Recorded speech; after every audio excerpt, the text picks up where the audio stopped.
congressistas, bem-vindos a mais uma palestra do CONCAF. Me chamo Brenda Maria, sou aluna da graduação de farmácia da Universidade Estadual da Paraíba e faço parte da comissão de divulgação do evento. Hoje, tenho a honra de apresentar a professora Renata Kaminski, que irá ministrar a palestra Técnicas Reológicas Aplicadas às Ciências Farmacêuticas.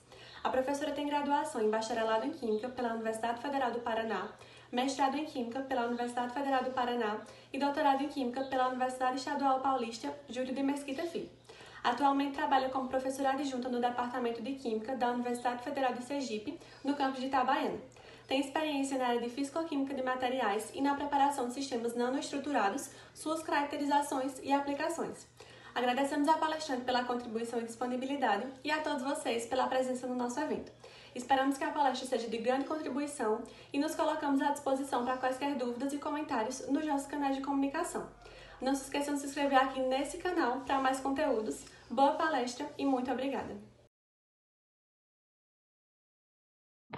Olá pessoal, eu sou a professora Renata Kaminski, do Departamento de Química da Universidade Federal de Sergipe, mais precisamente do campus de Itabaiana, que é um campus de interiorização.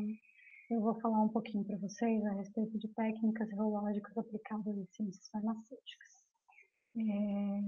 Vou falar primeiro eu vou falar alguns fundamentos da técnica, e aí depois eu vou dar alguns exemplos práticos bem aplicados à área farmacêutica dos dois ensaios reológicos que eu vou falar para vocês.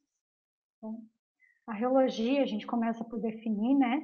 Então, ela vem do grego reu e logos, né? Ciência, e parece que ela é a ciência do escoamento, né?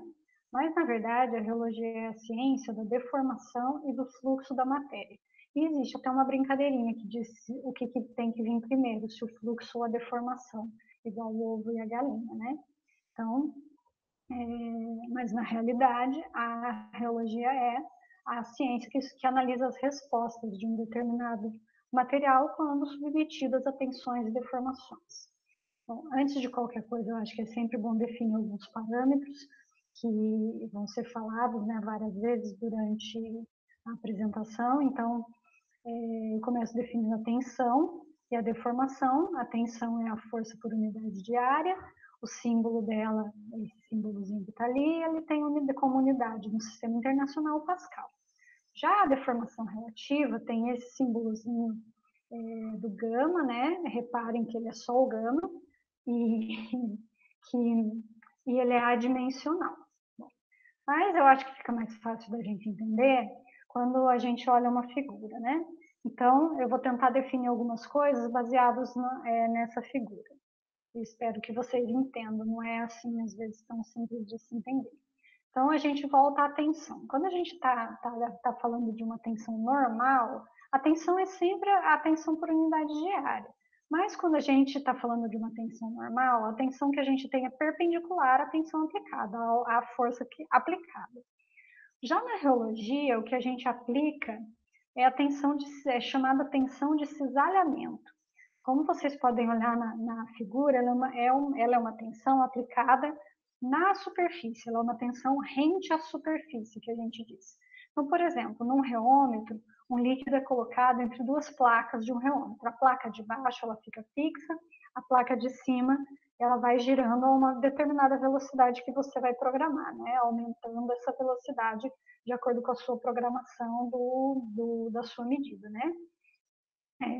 Cada camada dessa, cada vez que ele vai girando, é como se ele fosse retirando uma camada dessa superfície, né?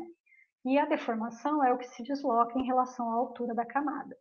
E a taxa é o que se deforma em relação ao tempo, né? Eu quero que vocês reparem que a taxa de cisalhamento que a gente fala, ela é uma taxa que ela tem esse pontinho em cima ali. Ela é o gama igual à deformação, né, que a gente definiu no outro slide, porém ele tem esse pontinho ali.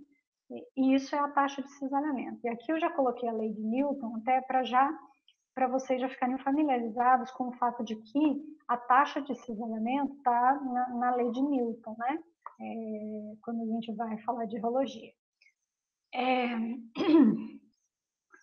Um exemplo, por exemplo, de cisalhamento seria o espalhamento de um creme na sua pele, por exemplo, você vai espalhar o creme assim, é como se você fizesse o cisalhamento, a tensão de cisalhamento no creme. Você aplica uma força a uma determinada velocidade, uma força, não que você vá aplicar assim, mas você aplica assim, você vai aplicando uma força rente à superfície que a gente diz.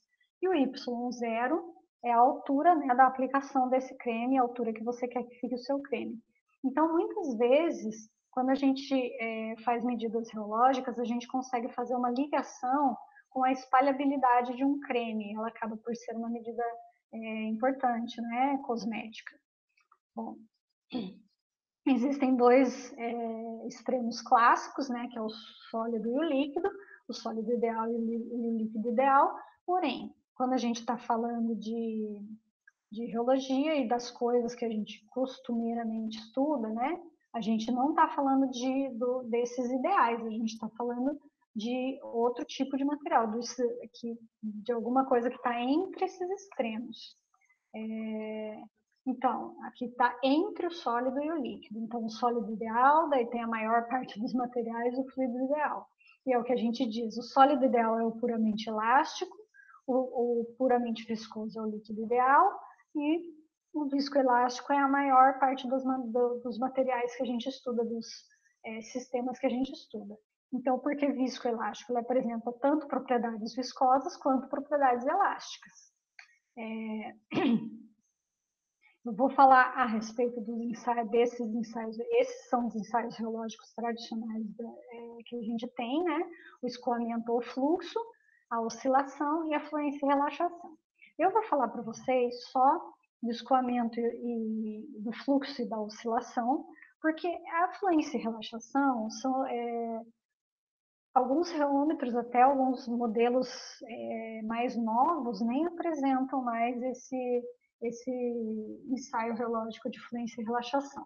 Por quê? Porque é bem específico e, além disso, a gente consegue fazer uma ligação com as outras duas técnicas, a gente consegue obter mais ou menos as mesmas coisas que a gente obtém na fluência e relaxação.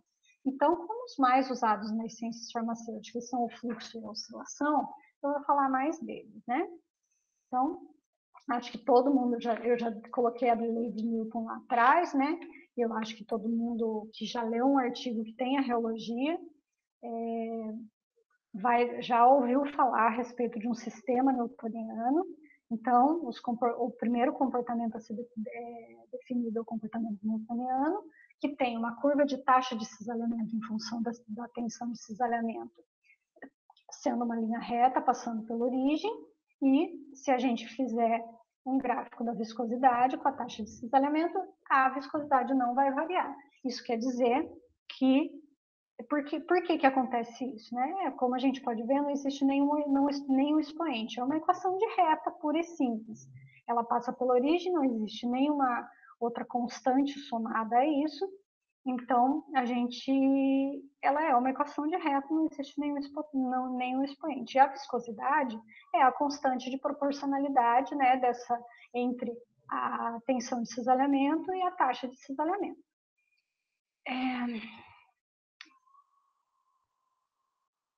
Bom, a gente também pode dizer na lei de Newton, depois eu acho que vai ficar mais claro quando eu falar isso, que a lei de Newton tem um expoente 1. A gente não vê ele elevado a nenhuma potência, é uma equação de reta, uma equação de primeiro grau, então não tem nenhum expoente. Eu falo isso porque depois a gente vai observar outros tipos de sistema que tem um expoente. Mas a gente também pode dizer que a lei de Newton apresenta um expoente 1, né? Eu não quero falar muito de matemática, porque eu sei que assusta um pouco as pessoas, mas às vezes a gente precisa usar isso para depois, usar a matemática para depois definir algumas coisas, né? Bom, mas o que é viscosidade, né? A falta de escoamento, por exemplo. O sinônimo de fricção interna. Na verdade, a gente tem um experimento bem interessante na internet que eu acho que todos já devem ter visto. O que a gente diz que é uma resistência ao fluxo, né? Uma resistência ao escoamento. Então, existe esse experimento na internet onde tem vários tubos de ensaio com vários materiais diferentes, com viscosidades diferentes. E esses materiais são virados todos ao mesmo tempo, esses líquidos são virados todos ao mesmo tempo. E eles vão de viscosidade desde um sistema newtoniano bem pouco viscoso até um sistema muito viscoso que tem uma grande resistência ao escoamento. Então, acho que é interessante que a gente consegue observar a viscosidade, mas a gente nunca define a viscosidade, né? Então, é uma resistência ao escoamento. Bom, mas como eu falei, existem também os sistemas não newtonianos, que não obedecem à lei de Newton. Como eu já falei para você, já tinha falado, eles obedecem a uma lei de potência. Então, a equação que consegue ajustar essas curvas e dar os parâmetros reológicos para a gente, que é o que a gente precisa, que a gente discute nos artigos, é uma lei que tem um expoente. É uma equação matemática que tem um expoente, certo? Bom, o sistema pseudoplástico é um sistema que tem um decréscimo na viscosidade com o aumento da taxa de cisalhamento. O fluido afina-se sob a tensão de cisalhamento. O dilatante, ele vai ter um aumento da viscosidade com o aumento da taxa de cisalhamento. O fluido engrossa com o cisalhamento. E o plástico, ele é um sistema que tem um comportamento mais ou menos um comportamento parecido com o pseudoplástico, porém ele não sai da origem, se vocês repararem, né? Ele não vai sair da origem, ele precisa de uma tensão inicial para fluir. Ele não parte zero. Matematicamente, ele é uma lei de potência com uma constante, né? Colocada, somada, que é exatamente o valor de onde sai a curva, né? Que é chamada de yield stress. Um exemplo desses tipos de sistema, um exemplo desse tipo de sistema plástico é a pasta de dente. Quando você vira a pasta de dente, o tubo de pasta de dente, você não tem a pasta de dente não sai do tubo, você precisa fazer o quê? Apertar a pasta de dente. Então, isso faz com que ele seja um sistema plástico, né? Essa força que você precisa aplicar para tirar a pasta de dente da pasta, do tubo de pasta, é chamado de yield stress. Bom, como eu falei, né, esses são sistemas que obedecem a uma lei de potência. Quanto mais, e eu falei inicialmente também, que a lei de Newton podia ser dito como uma equação que tem o expoente 1, né? Então, o que esse sistema, tanto pseudoplástico, quanto plástico, quanto dilatante, são sistemas que apresentam um expoente na lei que ajusta, né, as suas curvas. Então, no pseudoplástico, a gente vai ter um expoente entre 0 e 1. No dilatante, a gente vai ter um expoente acima de 1. Então, e o que isso quer dizer? Lembra, se eu falei que a lei de Newton, o expoente é 1, então quanto mais próximo, um sistema pseudoplástico, quanto mais próximo o expoente for de 1, mais próximo ele está de ser um sistema newtoniano, ou de ter características mais newtonianas, mais próximo de uma reta também, inclusive. E no dilatante, quanto menor o expoente, mais longe de ser um sistema newtoniano. Quanto mais, para um sistema dilatante, esse expoente é maior do que 1. E aí, quanto mais próximo de 1 também tiver esse expoente, mais próximo de um sistema newtoniano ele vai estar. Bom, mas como que a gente explica, né? Basicamente, o fato dele se afinar ou engrossar de acordo com o fluxo. Então, como que a gente explica a diminuição da viscosidade com o cisalhamento? Que são os materiais mais tradicionais que a gente tem, né? Então, o material em repouso, ele vai estar lá, todo agregado. Quando a gente começa a fazer o cisalhamento dele, aplicar essa tensão de cisalhamento, ele começa a se alinhar ao fluxo. Se vocês repararem na figura de baixo, na segunda figura, ele vai se alinhando. Todos os tipos de sistemas normais que a gente tem, né? Principalmente nas ciências farmacêuticas. E esses materiais começam a se alinhar ao fluxo. Se eu tenho agregados, esses agregados quebram. Se eu tenho cristais líquidos, eles se alinham ao fluxo. Se eu tenho micelas, elas se alinham ao fluxo. E assim por diante. Isso causa uma diminuição da viscosidade. Se eu tenho polímero de cadeia emaranhada, ele vai se desemaranhar, por assim dizer, e isso causa uma diminuição da viscosidade. Já no caso do material dilatante, a gente tem um aumento da viscosidade. Mas o que acontece então? Ele, na verdade, num sistema dilatante, ele não consegue fazer com que o líquido intersticial não fica entre as partículas. Então, ao invés dele se desagregar, como está na figura aqui, ele vai se agregar, porque o líquido intersticial sai do meio das partículas e provoca o contato, né, direto das partículas umas com as outras. Aí a gente tem uma tendência a um material mais sólido, e, portanto, é muito mais viscoso. Ele não consegue preencher, né, esses espaços aí. Então, beleza. Até aqui, espero que tudo beleza. Bom, aqui são os exemplos dos tipos de sistema que a gente tem, né? A gente tem sistemas newtonianos, como eu falei, tem os não newtonianos, que são os viscoelásticos. E esses sistemas não newtonianos, eles podem ser independentes do tempo ou dependentes do tempo. Quando eles são independentes do tempo, eles são chamados de pseudoplástico, dilatante ou plásticos, né? Como eu mostrei na figura anterior. Porém, os dependentes do tempo, eles ainda têm também uma designação, que é reopético e tixotrópico.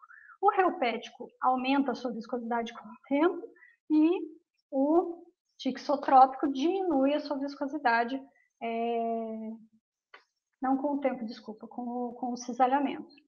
Porém, mas professora, isso não era pseudoplástico dilatante? Sim, porém, quando a gente aplica, na próxima figura fica mais claro, quando a gente aplica, eles são dependentes do tempo, eles demoram um tempo a mais para se reorganizar e voltar à viscosidade original. Então, aqui acho que fica mais claro para todo mundo. Então, nos independentes do tempo, a gente sempre mede na radiologia de fluxo a curva ascendente e a curva descendente. Então, assim, pelas flechinhas, a gente pode ver se é ascendente ou descendente. Então, quando a gente tem um sistema independente do tempo, a curva de ascendente é igualzinha à curva descendente. A curva descendente volta exatamente pelo mesmo valor da curva ascendente. Quando eu tenho um sistema dependente do tempo, a gente já não observa isso. Vocês estão vendo que tem uma partezinha como se abrisse a curva, né? Isso é chamado de laço de esterese. Então, para o sistema F, por exemplo, que é o que mais tradicionalmente tem em sistemas farmacêuticos, a gente tem um sistema pseudoplástico, por exemplo, com tixotropia. Por quê? Porque ele vai levar a curva ascendente vai por cima e desce por baixo. Então, e a descendente vem por baixo. Então, isso é característico de um sistema tixotrópico, onde eu vou ter esse material esse sistema vai se afinar, ele é pseudoplástico, lembra? Ele vai se afinar, vai diminuir a sua viscosidade e ele vai demorar um tempo a mais para retomar a sua viscosidade. É essa a diferença dos dependentes do tempo e independentes do tempo.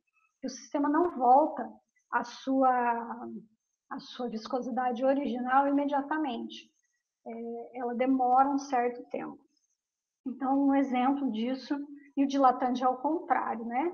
O dilatante ele vai aumentar a viscosidade e vai diminuir, mas ele vai aumentar a sua viscosidade na hora que for para ele diminuir, ele vai demorar um tempo a mais também.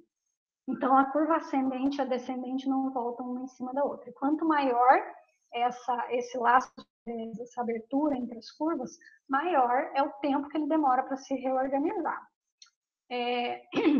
Um exemplo de um sistema pseudoplástico é o iogurte. Quando a gente quer mexer, tem aqueles iogurtes, principalmente iogurte natural, né? Eles são fica ali bonitinho, né? Quando a gente mexe com a colher, ele diminui a viscosidade. É a mesma coisa que a gente faz no reômetro, praticamente, né? A gente vai mexer, ele vai diminuir a viscosidade. Ele retoma a viscosidade dele se você deixar ele parado. Ele vai retomar a viscosidade dele. Por quê? Porque ele é tixotrópico. Um exemplo de um material reopético acho que todo mundo já deve ter visto também na internet, as piscinas de amido de milho que se faz, né? De maisena. Então, e que funciona com tapioca também. Por exemplo, se você faz uma solução em água do amido de milho ou da tapioca, ele vai ter, você consegue, quando você aplica uma tensão, ele vai ficar muito mais viscoso, a ponto de se poder andar em cima dessa piscina. Porém, você tem que estar aplicando a tensão. Se você parar na piscina, o seu pé vai afundar. Por quê? Porque ele vai diminuir a viscosidade de novo. É imediato? Não, não é imediato. Mas se você não continuar andando, você vai ficar preso igual areia movediça. Então, o seu pé vai afundar. Então, ele aumenta a viscosidade com a tensão e ele vai diminuir isso sempre quando a tensão cessa. Só que demora um certo tempo. Desculpa. Bom, e quando que eu utilizo, né, um experimento de escoamento ou fluxo? Que é o que mais se usa na farmácia de hoje. Quando eu quero estudar o comportamento newtoniano e não newtoniano, quando eu preciso de dados de viscosidade de materiais fluidos, quando eu quero estudar a tixotropia, isso é muito interessante, por exemplo, quando a gente usa, quer preparar cremes ou loções ou essas coisas assim, com nanopartículas ou com partículas suspensas, e, né, que podem agregar, por exemplo, com a diminuição da velocidade, quando a gente quer simular um processo de cisalhamento, como a espalhabilidade que eu falei para vocês. Então, esses são os experimentos normais que a gente faz com a relogia de fluxo. Na verdade, a gente também pode fazer a estabilidade, né? Com 1 dia, 7 dias, meses, e vai medindo e vendo se a viscosidade está se alterando. Dá para fazer viscosidade, estabilidade acelerada, todas essas coisas são feitas quando você quer colocar um creme no mercado propriamente dito. Mas tudo bem, isso aí eu acho que vem mais com a vivência reológica, né?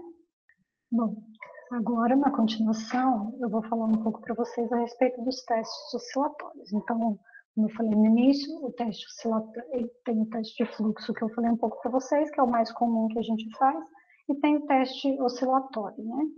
Que eu vou falar um pouquinho agora.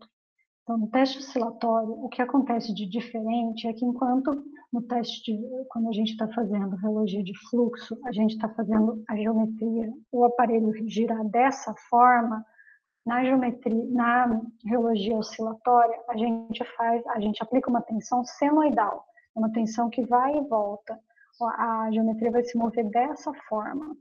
E, na verdade, o que a gente mede é a diferença entre a gente aplicar a tensão e essa tensão causar uma deformação no material, que é o que a gente chama de ângulo de fase, né? Que é a diferença entre a tensão aplicada e a deformação que é medida do material. Bom, aí, quando eu tenho, lembrando, né, os dois extremos clássicos, né? Desculpa. Quando eu tenho um sólido, a gente tem uma resposta puramente elástica. Quando a gente tem um líquido, a gente tem uma resposta puramente viscosa, que seria um líquido newtoniano, né? Ou um sólido hookeano. O sólido responde imediatamente à tensão aplicada. Ele sofre a deformação no mesmo momento em que a gente aplica essa tensão. Enquanto o líquido, ele tem uma defasagem no ângulo de fase de 90 graus. Então, se o sólido sofre a deformação no mesmo momento, o ângulo de fase dele é um ângulo de fase zero, ou próximo de zero, né? E quando a gente tem um líquido, esse ângulo vai ser próximo de 90, porque a defasagem vai ser total. Porém, a maioria dos materiais, dos sistemas que a gente trabalha não é nem puramente, não é nem sólido e nem líquido newtoniano. Normalmente não se mede reologia oscilatória de um líquido newtoniano. Por quê? Porque ele vai dar um ângulo de fase de 90, ele vai ser sempre com os mesmos parâmetros reológicos que não vão mudar, então não faz nem sentido fazer essa medida. Então, a maioria dos sistemas que a gente trabalha são viscoelásticos e vão ter esse ângulo de fase, essa defasagem entre a tensão e a deformação entre 0 e 90. Quanto mais próximo de zero ou ângulos mais baixos de fase, a gente vai ter um sistema mais próximo de um sólido ou de um gel, né? Que é o que a gente está mais acostumado a trabalhar. E quanto mais próximo de 90, mais próximo de um líquido ideal, né? Mais próximo de um sistema liquid-like, né? Que a gente chama, eu acho que quem já leu artigos de virologia vai estar mais familiarizado com esse tipo de nomenclatura, né? Bom, além do ângulo de fase, o ângulo de fase diz se a gente tem um sistema mais líquido ou mais sólido. E tem outros parâmetros, que é um módulo complexo, eu coloquei as equações só para ilustração mesmo, para que vocês vejam que é uma resposta angular, né, cosseno e seno, mas o módulo complexo, que é um número que é a soma, né, dos módulos, né, leva em consideração os dois módulos, o módulo de armazenamento, que é uma medida da elasticidade do material, então é uma medida da habilidade do material em armazenar energia, que é chamado de G', e o módulo de perda, que é a habilidade em dissipar a energia como calor, que é o G2' que a gente chama. Então, quando que a gente usa esse ensaio de oscilação, né? Sobre quando a gente precisa tirar informações. Esse ensaio de oscilação, ele é um ensaio muito rico, a gente pode fazer muitas medidas, estudar muitos tipos de sistema diferentes. Geralmente, nas ciências farmacêuticas, o que a gente estuda é que se tira informação sobre a estrutura. Por exemplo, se a gente está trabalhando com polímeros ou com coisas desse tipo, a gente pode estudar os crosslinks dos polímeros e coisas assim, pode estudar cinética de reação, então fazer a medida ao longo do tempo, né, a diferentes frequências. Quando a gente pode estudar estabilidade, dependência da temperatura, a maioria dos reômetros tem um controlador de temperatura, então a gente pode estudar tanto fluxo quanto oscilação em função da temperatura sem problema nenhum. Então, normalmente, nas ciências farmacêuticas é isso que a gente tira como informação dos ensaios reológicos. E, para falar um pouco mais uma parte prática, né, eu vou dar alguns exemplos. Então, por exemplo, que quando eu tenho uma solução diluída, né, quase líquida, quase um líquido newtoniano, ou uma coisa que tende mais para o líquido realmente, eu vou ter, na minha medida de reologia, o G2' sempre maior do que o G'. E eu acabo por chamar, quando eu acho que isso também é familiar para todo mundo, quando a gente lê os artigos de virologia, a gente vê esse tipo de sistema, né? Liquid-like, gel-like, solid-like, etc. Então, no caso de eu ter uma solução, independente do que seja a solução, o G2' vai estar sempre maior do que o G'. Quando eu tenho um sistema emaranhado, por exemplo, viscoelástico, eu tenho cruzamento de G' e G2', então eu já logo vou dar exemplos práticos a respeito disso. Eu tenho um comportamento solid-like ou gel-like, a frequências mais altas. Então eu vou aplicando a tensão e senoidal, né? E vou medindo e as frequências, em algum momento, o G' cruza o G2'. Então isso quer dizer que o seu material está se transformando de alguma coisa que era mais líquida em uma coisa mais sólida. E é aí que a gente consegue estudar os crosslinks de polímeros e essas coisas assim. Não é um estudo simples, até alerto que não é um estudo assim simples, mas é um estudo muito rico, é uma técnica muito rica. Quando eu tenho um gel fraco, por exemplo, eu vou ter o G' maior do que G2', os módulos vão vir paralelos ao outro normalmente, próximos um ao outro, e ele vai ser dependente da frequência, ou seja, pode se cruzar, ele pode passar a ser mais líquido, dependendo do tipo de gel que se tem. E quando eu tenho o G' maior do que o G2' em todo a minha medida, independente de que frequência eu estou usando, eu vou ter um gel mais forte. Então, quando eu posso estudar polímeros, eu posso estudar dispersões, eu posso estudar diversos tipos de material. Qual é a diferença dele, mais ou menos, assim, em termos de amostra com relação à reologia de fluxo? Na reologia oscilatória, não vale a pena você pegar um sistema, alguma coisa muito líquida. Por quê? O que você vai medir? Você não vai ver nenhuma diferença. O G2' vai ser sempre maior do que o G'. e nada vai se modificar. Além disso, você consegue medir na relogia de fluxo, onde você vai tirar parâmetros geológicos que vão ser mais importantes. Você vai conseguir saber se ele é newtoniano, se ele é pseudoplástico, se ele é plástico, e conseguir aplicar uma lei de potência e tirar esses parâmetros geológicos. Então, tudo depende do tipo de material que você tem, do tipo de creme que você tem, né, para estudar. Então, a reologia oscilatória, mesmo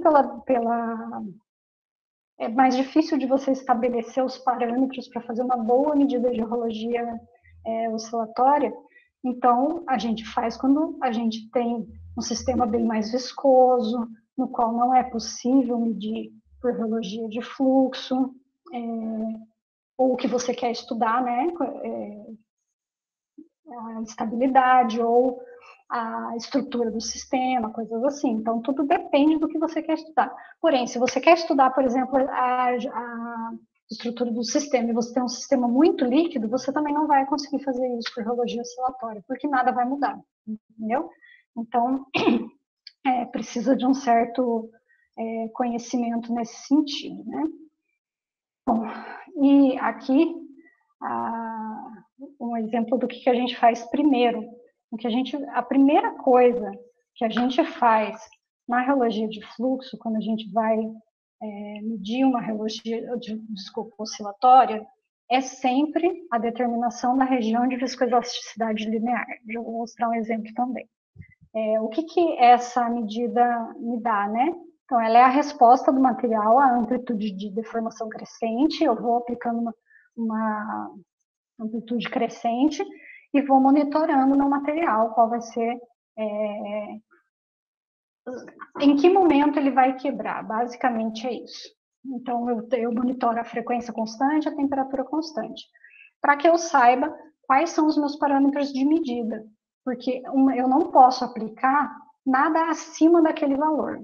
Então, é basicamente identificar a região de viscoelasticidade linear para poder ter uma noção da força da estrutura, né? Ajustando essa estabilidade para saber a elasticidade do meu sistema e coisas assim.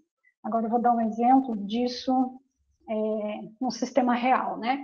Então, a primeira coisa que foi feito nesse caso foi isso. Então, vejam que a tensão oscilatória está crescente, né, em Pascal, e eu estou medindo G'. Então, eu vou medindo G' nessa tensão oscilatória crescente, plotando G' versus a tensão. A faixa de tensão sobre a qual G' é independente da tensão aplicada é a chamada região de viscoelasticidade linear. E aí vocês podem reparar que existe um momento em que esse valor de G' vai cair completamente, né, completamente. Na região linear, em toda essa região de patamar, a estrutura do seu material está intacta. Você pode fazer medidas usando tensão oscilatória de qualquer valor que esteja ali. Você pode escolher. Qualquer valor ali dentro dessa região linear, a estrutura do seu material não está comprometida. A partir do momento em que existe essa queda, que é chamada de tensão crítica, você não pode mais medir. Quer dizer, você pode medir, mas a partir daí você comprometeu a estrutura do material. Então, qualquer parâmetro reológico que você tire dessa tensão a mais que você está colocando, não é a resposta do seu material, porque o seu material já sofreu a quebra. Bom, agora eu vou dar um exemplo prático, né? Um gel termorreversível que eu estudei durante meu pós-doc, um gel de óxido de titânio. A gente fez medidas oscilatórias, por quê? Porque é um gel, eu não consigo medir na reologia de fluxo. E quando ele se transforma em gel, ele fica muito viscoso, aí eu não consigo medir com a mesma geometria, com os mesmos parâmetros, eu não consigo mais medir igual. Então, eu não poderia comparar os resultados. Bom, ele é um gel que se transforma, quer dizer, é um sistema termorreversível, que é uma determinada temperatura. Ele vira gel, quando eu mudo a temperatura de novo, ele volta a ser um sol, né, que quase é uma dispersão coloidal. Bom, a gente vê no primeiro gráfico, no primeiro gráfico a gente está fazendo a diminuição da temperatura. Então, veja que tem uma flecha ali e ela mostra que está indo de 40 graus até 15, né? Então, a gente vê os parâmetros, os parâmetros sendo medidos, G', G2', ângulo de fase e viscosidade. Então, nesse próximo de 35, ali, acima de 35 graus, a solução, a dispersão está tão líquida que eu nem consigo medir os pontos. E se vocês observarem bem, o ângulo de fase está lá, próximo de 90. Lembra que quando o ângulo de fase é 90, mais líquido está o sistema. Então, o meu sistema está próximo, ele está lá, um líquido newtoniano. Então, eu não consigo medir esses pontos, eles ficam dispersos. À medida que eu vou diminuindo a temperatura, esse G' vai aumentando de valor, até que ele cruza o G2'. O G2' é o abertozinho, né? Os símbolos abertos. Até que ele cruza o G2'. Quando ele cruza o G2', nessa temperatura que ele cruza o G2', é a indicação que ele mudou de um Sol, uma dispersão colloidal, para um gel. Então, nessa exata temperatura que eu, como o trabalho é meu, eu sei que é 22 graus. E reparem também que o ângulo de fase ele está diminuindo cada vez mais e ele fica ali próximo de 30 graus, né? À medida que a temperatura vai diminuindo. Então, e a viscosidade vai aumentando. Bom, quando eu estou fazendo o inverso agora, eu estou aumentando a temperatura. Como eu falei, ele é um sistema reversível, né? Eu diminuo a temperatura, ele vira um gel, eu aumento a temperatura, ele vira um sol. Igual a gelatina, né? Então, à medida que eu vou aumentando a temperatura, a partir de 20 graus, ele já vai fazendo o sentido contrário. E o G2' passa a ser maior de novo do que o G'. A temperatura ali próximo de 22 não é igual, a gente teria uma estérese também. E o ângulo de fase volta a ser lá próximo de 90 e tudo volta ao normal. Esse tipo de sistema pode ser chamado de sistema inteligente, porque a gente consegue modular, né, a temperatura, ele responde a um determinado estímulo, que nesse caso é a temperatura. Tem poucos géis inorgânicos que fazem isso, muito embora tenha vários orgânicos, mas inorgânicos tem muito poucos que fazem esse tipo de transição. Por isso que a gente acaba por chamar de géis inteligentes, né, de materiais inteligentes. E o interessante, nesse caso aqui, ele tem só um valor, né, de reagentes que foram usados. Mas conforme eu mudo as quantidades e as relações entre os reagentes, eu consigo modular e controlar a temperatura na qual ele vai se transformar em sol e em gel.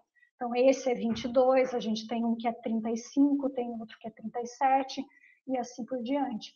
Então, isso que torna o sistema interessante. Conforme a quantidade de reagentes, diferentes de reagentes que eu uso, eu consigo controlar esse sistema e controlar a temperatura na qual ele vai se transformar. Por isso que ele é chamado de sistema inteligente. Bom, um outro trabalho agora que eu vou falar um pouquinho para vocês é um exemplo clássico do que pode dar errado quando a gente está tentando fazer medidas reológicas.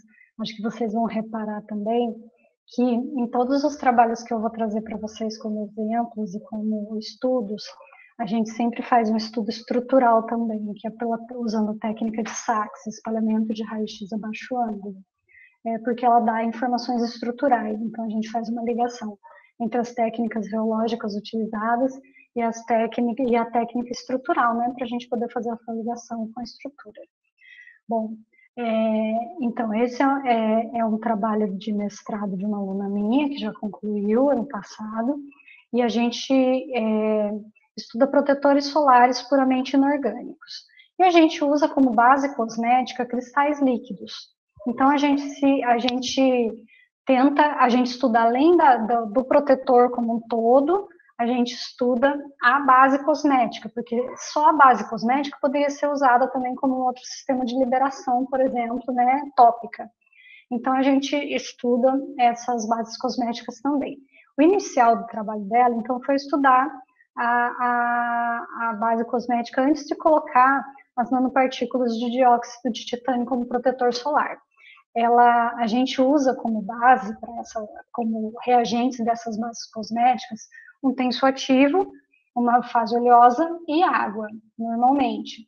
Nesse caso, o boom do trabalho dela é que ela usa como fase oleosa manteigas amazônicas, que tem uma proposta, um apelo, né, mais ecológico e tal.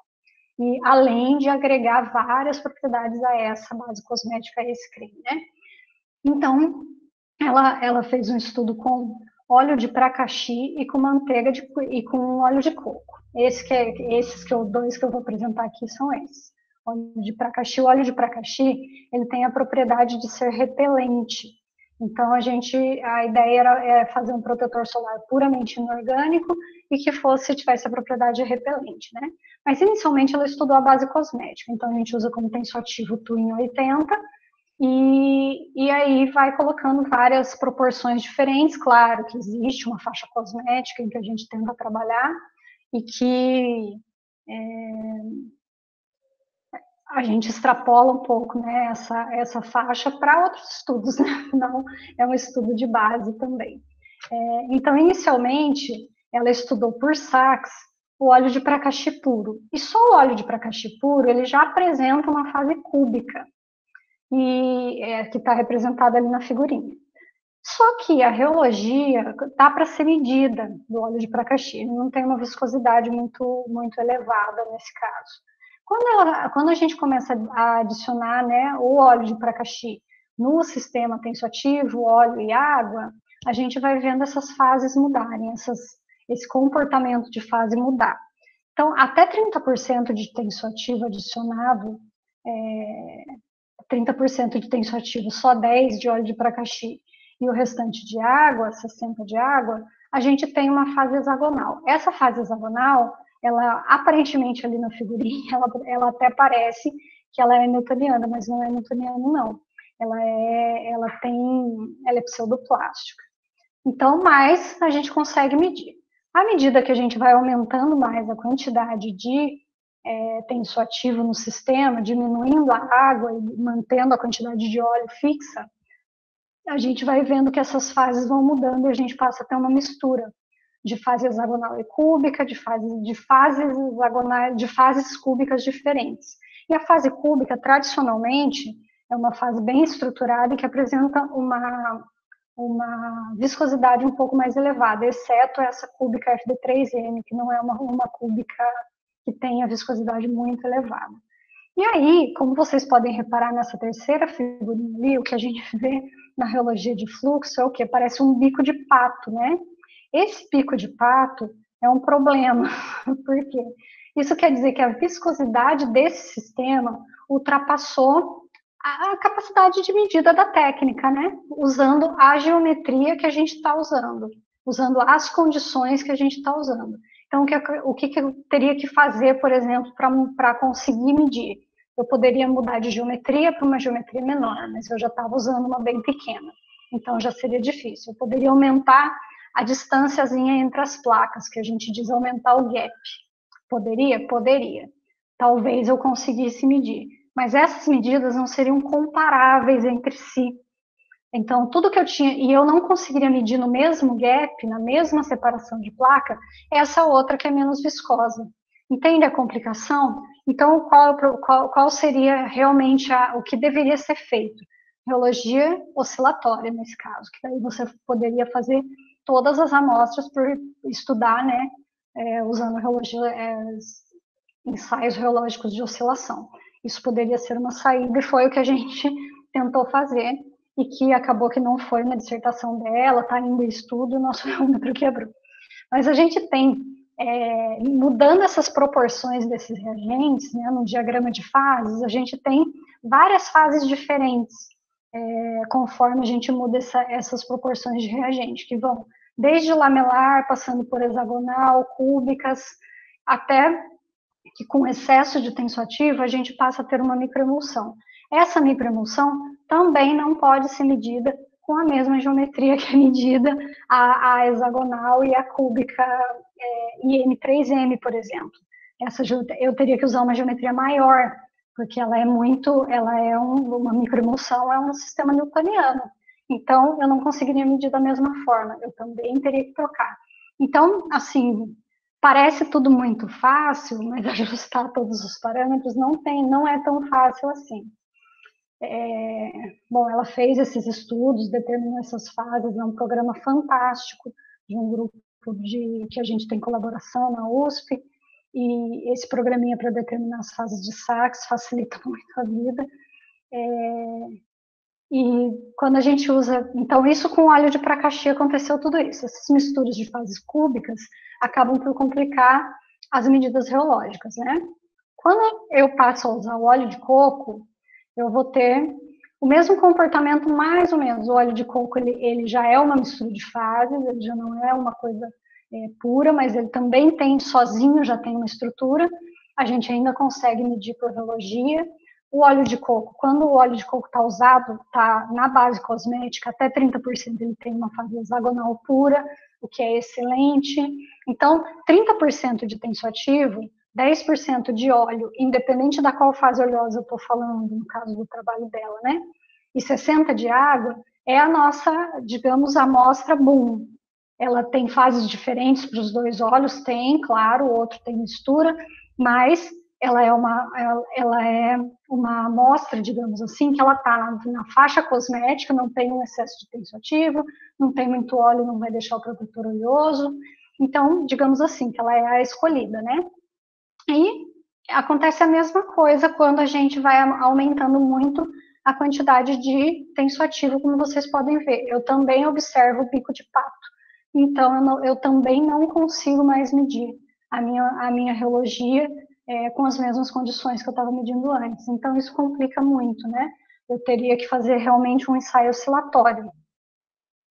E quando eu adiciono as nanopartículas, né, então, como eu falei, a amostra escolhida foi a de 30% de tensoativo, 10 de água, 10 de óleo, desculpa, e 60 de água. E quando a gente adiciona as nanopartículas de titânio, essas nanopartículas são aquelas nanopartículas daquele sistema termorreversível que eu falei para vocês. A aplicação delas é nesses protetores solares, uma das, né? Então, quando eu adiciono elas nesse sistema, nessa base cosmética, quando eu tenho um sistema de óleo de pracaxi, eu observo que, embora ele cause uma certa desestruturação do sistema, mas a gente ainda consegue observar que existe uma certa, a estruturação ainda está ali. A gente tem a fase hexagonal, a mistura, né, de fases, mas a gente ainda tem a mesma fase depois da adição, que é o vermelho, né, a linha vermelha. Vocês podem ver que tem umas barriguinhas ali, né, nos mesmos lugares onde estão os picos da base cosmética. E quando a gente mede a reologia, que foi o que a gente conseguiu medir, ainda conseguia medir, né, então, a gente tem um sistema pseudoplástico, quando a gente adiciona as nanopartículas, ele continua sendo um sistema pseudoplástico, então o índice de fluxo, que é o expoente, ele está em 0,84, não é tão próximo de 1, não é nem tão próximo de ser um sistema newtoniano, não. Ele é um sistema pseudoplástico, porém, a gente pode ver que o índice de consistência, que é o que tem também na equação na lei de potência, que a gente faz o ajuste da curva, ele cai pela metade quando a gente adiciona as nanopartículas. Então, isso indica que a viscosidade do sistema acaba por cair praticamente pela metade. Então, a gente não tem uma mudança de estrutura grande, mas a gente tem uma medida de uma diminuição considerável de viscosidade. Agora, quando a gente tem o óleo de coco, a gente tem um problema bem mais sério. Com a adição das nanopartículas de dióxido de titânio, o que acontece? Acontece a total desestruturação do sistema. Então, a linha vermelha no sax, como vocês podem ver, não tem nenhuma barriguinha perto de onde tem na preta, que seria só a base cosmética. Então, isso indica uma total desestruturação do sistema. E, porém, quando a gente mede a reologia do sistema, faz a reologia de fluxo, vocês podem observar que os índices não mudam pouco. Quando a gente faz o ajuste da curva, ela muda pouco, os parâmetros reológicos que a gente tira. Então, o sistema continua sendo pseudoplástico, continua tendo uma viscosidade ali, mais ou menos, E a proposta que a gente tem para esse sistema de explicação, e que está em estudo ainda, né, muito embora a Bárbara já tenha terminado a dissertação dela, é que a gente acaba por formar com o óleo de coco um sistema core shell. A gente, o óxido de titânio fica no meio junto com a água, aí se forma essa camadinha ali, como está no desenho, e que seria como quase lamelar, né, uma coisa mais lamelar, e aí a água e o óxido de titânio fora também. Então essa é uma das propostas e que a gente está investigando por SACs, né? E por outras técnicas a gente está tentando investigar. Bom, então esse é um exemplo clássico. O que teria que ter sido feito? Que também não daria tempo, em tempo hábil, de uma dissertação de mestrado, no caso, como foi a dela. A gente teria que ter feito a relogia oscilatória. A gente começou, e aí aconteceu que o rômetro quebrou e a gente acabou por ter que estudar de outras formas, né? Então, que poderia ser feito teria sido isso. O que também que eu não falei antes, né? O que se faz muito nas ciências farmacêuticas é esse estudo da estabilidade temporal. Então, a gente estudou essas mesmas amostras em condições de 1 dia, 7 dias, 15 dias, 60 dias, 30 dias de preparação dessas amostras, com óleo de pracaxi e com óleo de coco. E a gente pode ver que com 60 dias eles têm a viscosidade pela taxa de cisalhamento nesse caso. A gente também, acho que vocês já devem ter visto em vários artigos, questões nas quais se estuda essa viscosidade, essa variação da viscosidade pura e simplesmente, e não os outros gráficos como eu apresentei para vocês. Isso também pode acontecer. Então, a gente pode observar que tanto com óleo de pracaxi quanto com óleo de coco, depois que a gente tem a adição das nanopartículas, o que acontece é que ele tem uma queda abrupta da viscosidade, né? Então, esse que seria a bolinha verde, né?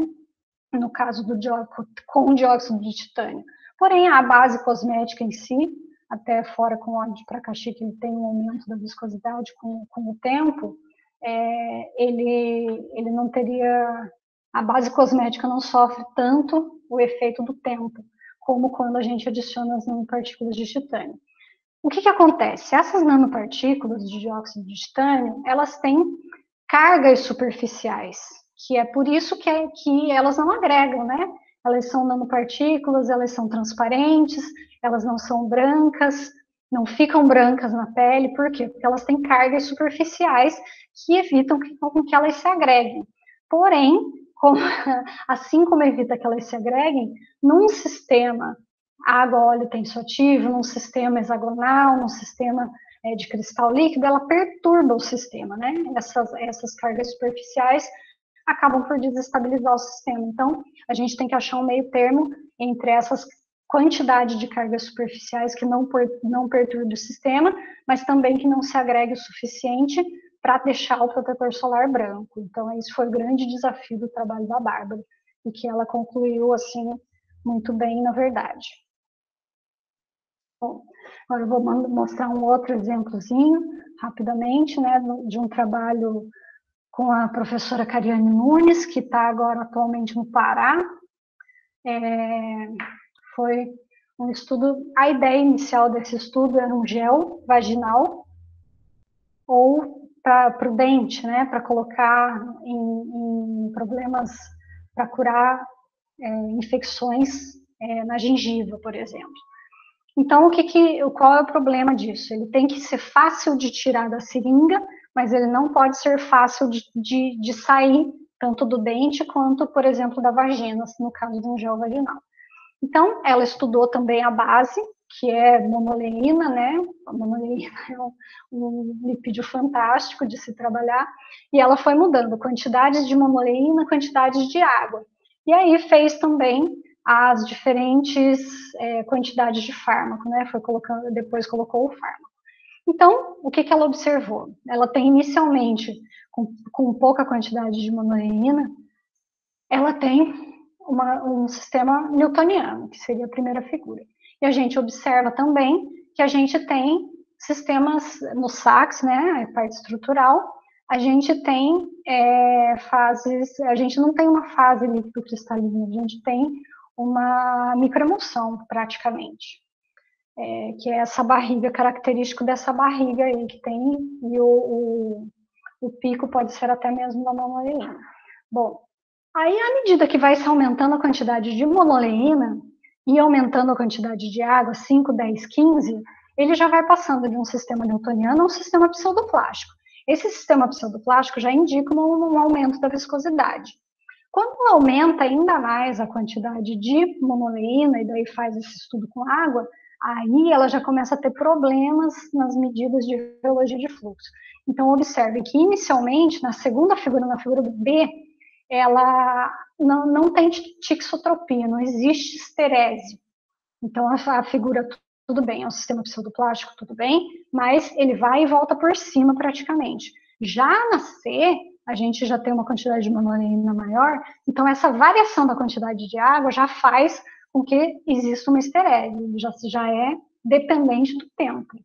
E isso também já mostra uma certa viscosidade. E depois disso, o que ela fez foi, já que era para um gel ou do dente ou vaginal, ela testou com quantidades de água ainda maior. Por quê? Porque quando você adiciona, quando você coloca esse medicamento, se possível, né, medicamento gel com o medicamento para ser liberado dentro e de forma sustentada, quando você coloca, o que vai acontecer? Tanto na boca quanto na vagina, ele vai captar a água. E a ideia era que ele capte a água e que ele se transforme num sistema mais viscoso. Para quê? Para que ele não saia.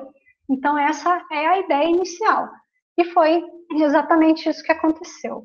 À medida em que o sistema capta água, ela fez um ensaio de captação de água, o sistema se transforma de uma microemulsão, que não tem a viscosidade elevada nem nada assim, que é fácil de tirar da seringa, por exemplo, para aplicar, para um sistema cúbico, um sistema cúbico de alta viscosidade, tanto que a rheologia, o ensaio reológico que ela fez, foi um ensaio reológico de oscilação, o que já corrobora com esse aumento da viscosidade que ela está observando no sistema, porque não foi possível fazer a rheologia de fluxo de forma alguma nas mesmas condições. Então, o que se observa é que o sistema chega até cruzar e a gente consegue estudar, conseguiria, não foi feito nesse artigo, estudar toda a estruturação do gel e tal, e tudo isso pela rheologia oscilatória. Então, sempre o gelinho está maior do que o G2, então já indicando que a gente tem um gel quando mesmo com o aumento da tensão oscilatória. E é um gel forte em determinadas condições, que o gelinho está sempre acima do G2, e um gel fraco quando se cruza. Bom, então, aí já é um exemplo de um estudo longo também, foi um estudo de doutorado, então, em que conseguiu se aplicar a rheologia de forma adequada. Bom, outro exemplo que eu trago para vocês é esse da professora Maria Palmira, né, uma colaboração com a professora Leila, e eles estudaram diferentes quantidades de água, né, sendo adicionadas ao procetil e observaram, na verdade, agora isso já é até amplamente conhecido, né, que o procetil vai se estruturando cada vez mais, e se fez esse estudo por rheologia e Sachs, e adicionou-se o fármaco, claro. Então, normalmente, a liberação, né, controlada de fármaco por cristais líquidos, ela vai um pouco de acordo com a viscosidade, não sempre, mas na maioria das vezes com a viscosidade do sistema. Então, esse foi o estudo que foi feito, né? Então, inicialmente, se tem um sistema reológico newtoniano, à medida que se aumenta a quantidade de água, o sistema se estrutura, já passa para um sistema pseudoplástico, com um sistema tixotrópico, com uma grande área de esterese, não é pequeno. Então, ele demora... O que isso quer dizer? Que o sistema perde viscosidade e depois ele retorna à viscosidade inicial. Porém, ele demora um certo tempo. Bom, estudando em termos estruturais, o que dá para fazer a correlação perfeita com as fases observadas. Então, a F4 A F3, nesse caso, é a que tem a maior quantidade de água e é a que tem a estrutura hexagonal mostrada pelos picos de Sachs. A F2 tem a fase lamelar e a F1 tem a microemulsão, né, as fomicelas. Bom, e o que foi estudado também nesse artigo foi com a adição do fármaco sem fármaco. Então, a gente pode observar aqui, ao contrário do meu, né, que aconteceu com a óleo de coco, quando a gente adiciona, quando foi adicionado o fármaco, ele não modifica a sua estrutura. E a sua reologia continua a mesma coisa, continua igual. Fora que aumentou um pouco a esterese da F3, mas, no geral, é um estudo também que demonstra muito bem essa ligação entre o Sachs e reologia que a gente pode fazer. Um estudo bem interessante. Um outro exemplo também de reologia aqui, acho que tem fluxo e oscilatório, da professora Rogéria Nunes, né, da UFES, que a gente também tem trabalhos em colaboração.